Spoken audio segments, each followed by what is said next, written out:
Concentration হচ্ছে যে number of solute in solution is known as হচ্ছে কনসেন্ট্রেশন। যেমন হচ্ছে কোনো জলের মধ্যে যে লবণ দিচ্ছি, যে লবণটা থাকে সেটা হচ্ছে কনসেন্ট্রেশন। এবার ফ্লুইড আমরা তিন ধরনের ফ্লুইড পেতে পারি, যে আইসোটোনিক, হাইপোটোনিক, হাইপারটোনিক ফ্লুইড পারি। আইসোটোনিক ফ্লুইড আমরা কাকে বলবো? যখন আমাদের হচ্ছে যে ফ্লুইডের সেম কনসেন্ট্রেশনের বডি ফ্লুইড থাকবে তাকে আমরা কি বলছি? আইসোটোনিক ফ্লুইড বলছি। হাইপোটোনিক কাকে বলছি? যখন less concentration as body fluid তাকে আমরা বলছি হাইপোটোনিক ফ্লুইড। হাইপারটোনিক বলছি মোর কনসেন্ট্রেশন অ্যাজ বডি ফ্লুইড, তাকে বলছি আমরা হাইপারটোনিক ফ্লুইড। দেন হচ্ছে আমাদের অসমোলারিটি কাকে বলছি? অসমোলারিটি বলছি আমরা কনসেন্ট্রেশন যখন হচ্ছে সলিড থাকছে কি পার কেজিতে থাকছে জলের মধ্যে তখন আমরা কি বলছি? অসমোলারিটি। আর অসমোলারিটি বলছি কনসেন্ট্রেশন অফ সলিড ইন হচ্ছে পার লিটার H2 এর মধ্যে থাকে তখন কি বলছি আমরা? যে অসমোলারিটি।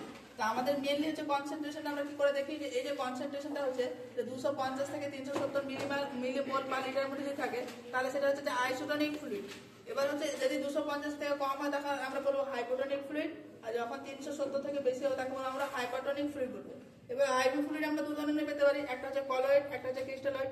কলয়েডটা কখন বলছি? যখন হচ্ছে প্লাজমা ভলিউম এক্সপানশন করছে, মানে ব্লাড প্রোডাক্ট হচ্ছে তাকে আমরা কি ফ্লুইড বলছি? কলয়েড ফ্লুইড বলছি। ক্রিস্টালয়েড ফ্লুইডটা হচ্ছে যে আমরা ভলিউম এক্সপানশন, যেমন হচ্ছে কন্টেন্ট ইলেকট্রোলাইট, যেমন সোডিয়াম পটাশিয়াম কন্টেন্ট যে সমস্ত ফ্লুইড রয়েছে, যেমন হচ্ছে NS RN, এই সমস্ত হচ্ছে ক্রিস্টালয়েড ফ্লুইডের মধ্যে পড়ছে। দেন হচ্ছে আমি ফ্লুইড ফার্স্ট যেটা লিখি সেটা হচ্ছে NS নর্মাল স্লাইন। তো নর্মাল স্লাইনের মধ্যে কি কি থাকছে? যে 0.9% NaCl যেটা বলছি সোডিয়াম ক্লোরাইড, সেখানে সেটা কি বলা হয়? ফিজিওলজিক্যাল স্লাইনও বলা হয়। এখানে যে সোডিয়ামের পরিমাণটা থাকে যে 154 মিলিমোল পার লিটার করে থাকে, সোডিয়াম প্লাস ক্লোরাইড দুটোই থাকে। এখানে আমরা যে অসমোলারিটি পাই 308 পাই। আর আমরা নর্মালি কি জানি যে 250 থেকে 370 এর মধ্যে যদি কি হচ্ছে যে ওর কনসেন্ট্রেশনটা থাকে তাহলে আইসোটোনিক ফ্লুইড, তাহলে এখানে নর্মাল স্লাইনও কিন্তু হচ্ছে আইসোটোনিক ফ্লুইড। তো এখানে যেমন বোঝানোর চেষ্টা করেছি যে 100 ml এর মধ্যে যদি কি করছি আমরা যে 0.9% কি হচ্ছে যে আমাদের যে NS থাকছে সেখানে সোডিয়াম ক্লোরাইডের পরিমাণটা কত থাকছে? 0.9% NaCl থাকছে। 1 লিটারের ক্ষেত্রে 9 গ্রাম থাকছে। তো আমরা এভাবে কি করতে আমরা কনসেন্ট্রেশনটা দেখছি। এবার ইউজেস কাদের ক্ষেত্রে আমরা ইউজ করবো NS কে? তো মোস্ট কমন ইউজ করা হয় যেটা সব পেশেন্টের ক্ষেত্রে। তারপরে হচ্ছে যখন হচ্ছে পেশেন্ট ডায়াবেটিক ম্যালাইটাসের পেশেন্ট থাকে তাদের ক্ষেত্রে সেফেস্ট ফ্লুইড একটা, পেশেন্টের ক্ষেত্রে ডিহাইড্রেশন হয় যে ফ্লুইড লস হয় সে সমস্ত পেশেন্টের ক্ষেত্রে আমরা দেবো যে দেন হচ্ছে treatment of blood and fluid volume লসের ক্ষেত্রে আমরা কি করবো?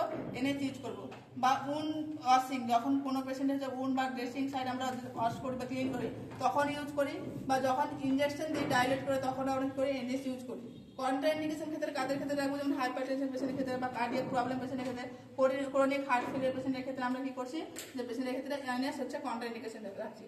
দেন হচ্ছে RL এর ফুল ফর্ম কি বলছি? Single lactose. এখানে কি আমরা কি এই সলিউশনকে আমরা জানি হার্টম্যান সলিউশন নামে আমরা কিন্তু জানি।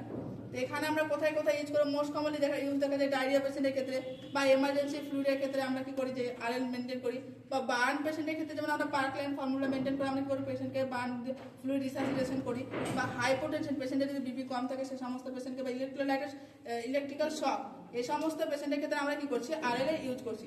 কন্ট্রাইন্ডিকেশন কাদের রাখবো? যেমন হচ্ছে মোস্ট কমন যেটা হচ্ছে ল্যাকটেজ ইনটলারেন্স থাকলে, পালমোনারি ইডিমা থাকলে, ক্রনিক রিনাল ফেলিয়ার থাকলে বা লিভার ডিজিজ থাকলে আমরা কি করবো পেশেন্টের ক্ষেত্রে RL কন্ট্রাইন্ডিকেশন রাখবো।